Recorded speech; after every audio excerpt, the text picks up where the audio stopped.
Once upon a time, more than 3,000 years ago, around 1507 BCE, a little girl named Hatshepsut was born in the royal palace of Thebes in ancient Egypt. Her name meant foremost of noble ladies. Her father, Pharaoh Thutmose I, was the king of Egypt. The pharaoh was the person who ruled the whole land and was seen as a living god.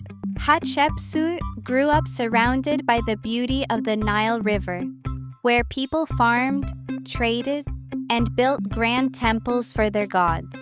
She was a curious child who loved learning. She often asked the priests questions about the stars and listened to builders talk about carving huge statues from stone. When she was about 12 years old, Hatshepsut married her half-brother Thutmose II.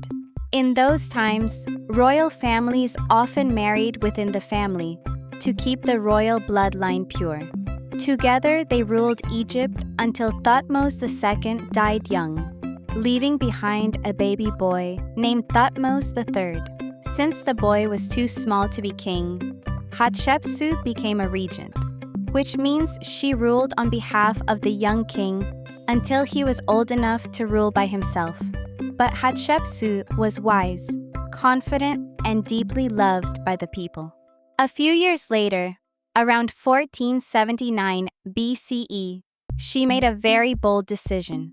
She declared herself Pharaoh of Egypt, becoming the first woman to do so in recorded history. To show that she was Pharaoh, Hatshepsut dressed like one.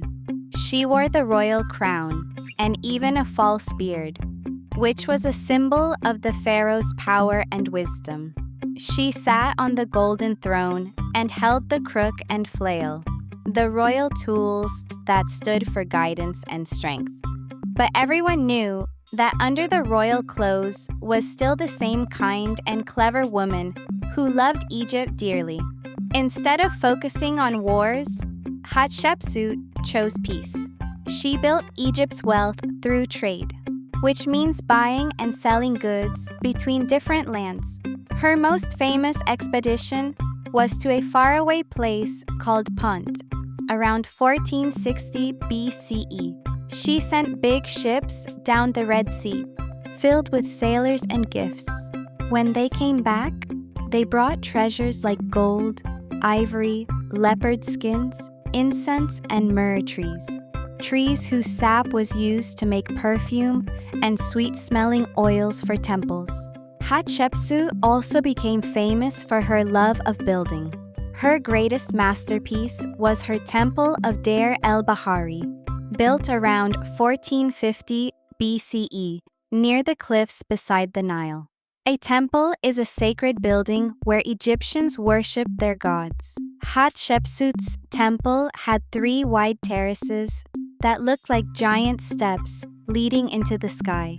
Its walls were covered in beautiful carvings showing her story, her divine birth, her journey to Punt, and her service to the god Amun-Ra, whom she believed had chosen her to rule Egypt.